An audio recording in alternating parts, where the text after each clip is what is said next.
दर्शकों, आप सब लोग कैसे हैं। मैं यही ध्यान और भावना करता हूं कि आप सब लोग कुशल मंगल से होंगे, प्रसन्नचित होंगे, खुश होंगे, मस्त होंगे, मग्न होंगे, दुरुस्त होंगे, चुस्त होंगे। जैसा कि मैं हर रोज कहता हूं, फॉलो सब्सक्राइब करो न करो ये तो आपकी मर्जी है, पर ध्यान लगाकर, चित्त लगाकर, मन लगाकर, दिमाग लगाकर, माइंड लगाकर सुनते रहो, बस यही हमारी अर्जी है, बस यही हमारी अर्जी है, बस यही हमारी अर्जी है। तो जैसा कि मित्रों हम लोगों की धम्पद की गाथाओं का पाठ चल रहा है, तो आज की धम्पद की गाथा है 391 और ब्राह्मण वर्ग की 9वीं है। धम्पद की गाथा है 391 और ब्राह्मण वर्ग की है 9th। तो इस गाथा को तथागत सम्यक संबुद्ध ने किस उद्देश्य पर, किस कारण, किस जगह पर, किसको लक्ष्य बनाकर, किस स्थान पर उपदेशित किया, चलते हैं उस कथा की तरफ, उस व्यथा की तरफ, उस कारण की तरफ, उस स्थान की तरफ। एवं मे सुतंग एकंग समयंग भगवा वैशालियंग विहरति महावने। ऐसा मैंने सुना, एक समय तथागत सम्यक संबुद्ध वैशाली के महावन में विहर रहे थे। उस समय की घटना है, उस समय का वाक्य है, उस समय की पर तथागत सम्यक संबुद्ध ने इस गाथा को प्रकाशित किया। वो कारण क्या था, वो वजह क्या थी, चलते हैं उस वजह पर। जो सिद्धार्थ गौतम बुद्ध के थे, उनकी मां महामाया ने 7वें दिन ही शरीर छोड़ दिया था, देहावसान हो गया था। और उनकी जो सौतेली माँ थी, मौसेरी माँ, मौसी, इनका नाम था महाप्रजापति गौतमी। तो उन्होंने ही सिद्धार्थ गौतम को, उनका भी पुत्र था जो सिद्धार्थ से 5 दिन छोटा था, जिसका नाम था नंद। तो जब जिम्मेवारी महामाया सौंप जाती है कि मेरे पुत्र की देखभाल बहन तू करना, राजा सुद्धोधन भी जिम्मेवारी उसके ऊपर सौंप देते हैं। तो वो अपने स्तन का दूध अपने बालक को कम पिला करके इनको ज़्यादा पिला दी, बहुत अच्छी तरीके से सेवा सत्कार करके पनासा पढ़ाया था।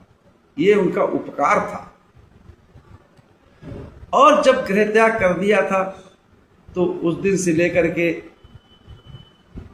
जब 8वीं साल में तथागत सम्यक संबुद्ध कपिलवस्तु पधारते हैं, तो वहाँ पर धर्मदेशा, वहाँ पर भी लास्ट जब चलते हैं तो उसमें महाप्रजापति गौतमी कहती है कि आप मुझे भी भिक्षु संघ में भिक्षुणी बना लीजिएगा।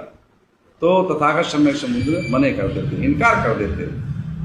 तत्पश्चात तथागत सम्यक संबुद्ध जिस समय पर चले जाते हैं वहाँ से, उसी समय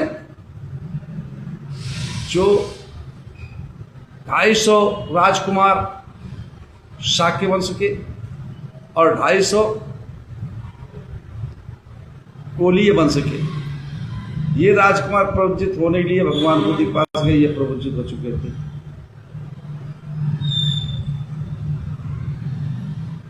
तो जो है, अब उनकी जो नारियां थी, स्त्रियां थी, महिलाएं थी, वो भी महाप्रजापति गौतमी से कहने लगी अब हम क्या करेंगे घर में रहकर, हम भी सुख भोगना चाहते हैं, हम भी भिक्षु संघ में शामिल होना चाहते, भगवान बुद्ध धम्म संघ के शरण में जाना चाहते हैं, संन्यास लेना चाहते हैं। तो महाप्रजापति गौतमी ने क्या काम किया, उन 500 भिक्षुओं को अपने हाथ से बाल काटे सबने, और बाल काट के काषाय वस्त्र रंग करके धारण करके और चीवर जनाकर पहन करके और चली हैं। कहाँ से? कपिल वस्त्र से पैदल चल करके कहाँ पहुंची हैं? जहाँ तथागत सम्यक संबुद्ध वैशाली में महावन में विहर रहे थे, वहां पर पहुंचती है। तो बिहार के बाहर गेट पे खड़ी होती, तथागत सम्यक संबुद्ध चारिका करके जाते होते। तो तथागत सम्यक संबुद्ध से वो रिक्वेस्ट करती हैं, लेकिन तथागत सम्यक संबुद्ध इनकार कर देते हैं। उनके पैरों में फफोले पड़ गए थे, पैदल चलते चलते सूज गए थे पैर महिलाओं के। तो इधर पीछे पीछे आनंद जा रहे हैं। तो आनंद जो देखा महाप्रजापति गौतमी को, तो उनसे पूछा, कैसे तुम रो रही हो खड़ी खड़ी, क्या बात है, क्या कारण है? तो माँ प्रजापति गौतमी ने पूरी अपनी कथा कह सुनाई कि ये बात है। उसी समय आनंद थे जो थे तथागत समय संबुद्ध के पास जाते हैं, पंचांग प्रणाम करने के पश्चात बैठ जाते हैं और बैठने के पश्चात कहते हैं तथागत समय संबुद्ध से कि जो आपकी मौसी महाप्रजापति गौतमी है, उनका बहुत ही आपके ऊपर उपकार है। बचपन से लेके अपने स्तन का दूध पिलाया, आपकी देखभाल की, आपको परवरिश किया, 29 वर्ष तक आपकी देखभाल रखी, हर ख्वाहिश पूरी की, हर तरीके से उनका बहुत बड़ा उपकार है। और आज आपने उनका दिल तोड़ दिया। तो बेचारी खड़ी खड़ी पैदल चल के वहाँ से पैर सूजे पड़े हैं और पैरों में फफोले पड़े हैं और रो रही है खड़ी खड़ी, आपने उनको मना कर दिया। क्या बुद्ध का धम्म जो है केवल पुरुषों के लिए ही है, महिलाओं के लिए नहीं है? तो तथागत सम्यक संबुद्ध ने कहा कि नहीं, ऐसा नहीं है। हमारा धम्म जो है वो समस्त लोगों के लिए है, समस्त प्राणियों के लिए है। तो जब ऐसा समझाया तो आनंद थेर ने तो तथागत सम्यक संबुद्ध को उनकी बात माननी पड़ी और उन्होंने कहा कि मेरी 8 शर्तें हैं। प्रजापति गौतमी से कहो कि अगर वो मेरी 8 बातों को माने तो मैं उसे प्रवज्जित कर सकता हूँ। वो 8 बातें बताई, जाकर के उन्होंने वहाँ प्रजापति गौतमी से कहा आनंद थेर ने, तो उन्होंने कहा मुझे सब स्वीकार है। गुरु धर्म जो थे 8 बताए, उन्होंने मान लिए और जिस समय उन्होंने मान लिया तो उनको दीक्षा हो गई, क्योंकि गुरु तो भाई बनी गए। जब दीक्षा हो गई तो उन्होंने भिक्षुणी संघ बना करके अलग विहार बना लिया, क्योंकि उन्होंने नियम बनाए दिए थे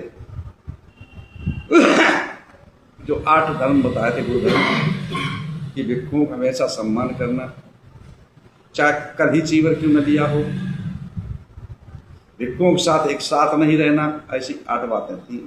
वो सबको डिटेल से बताएंगे तो बहुत टाइम लगेगा। तो भिक्षुणी संघ बनाकर रहने की वर्षावास समय आया, 15वें दिन कुपोषित होता था भिक्षु संघों का। तो महाप्रजापति गौतमी उसमें भिक्षु संघ में बैठती थी उपोषित के लिए।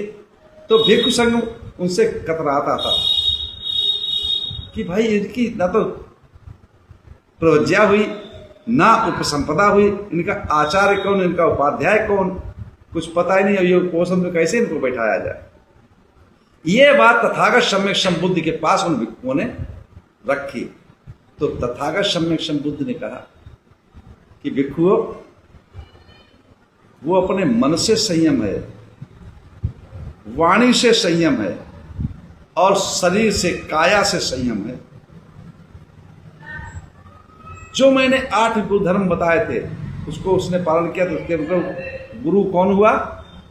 मैं। उनको भिक्षुणी संघ उपसंपदा हमने दी, जब उन्होंने पालन करना शुरू हो गया तो उनकी उपसंपदा हुई, तो उसका उपाध्याय कौन हुआ? मैं। इसी समय पर तथागत सम्यक संबुद्ध ने समस्त भिक्षु संघ को एकत्रित करके और इस गाथा को कहा है। क्या कहा सुनिएगा। यस्य कायेन वाचाया, यस्य कायेन वाचाया मनसा नत्ति दुःखतं संभुतं तीयठाने ही तमहं ब्रूमि ब्राह्मणं।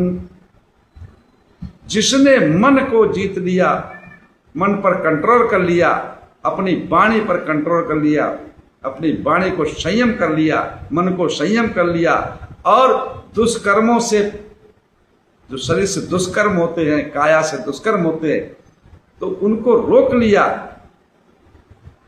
जो इन तीनों स्थानों से समर है, समर गया है, समर माने समल गया है, मन से, मनसा वाचा कर्मणा, मन से, वचन से और काया से, तीनों जगह से समर चुका है।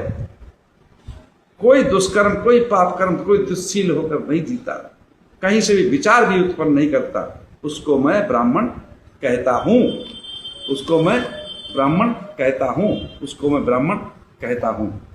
इसी के साथ मैं अपनी वाणी विराम देता हूँ। आप सब लोगों में मंगल हो, कल्याण हो, सुखी जीवन हो, निरोगी काया हो, दुख दूर हो जाए, सुख से वास करो, हमेशा प्रसन्नचित्त रहो। आप सब लोगों में मंगल हो, मंगल हो, मंगल हो।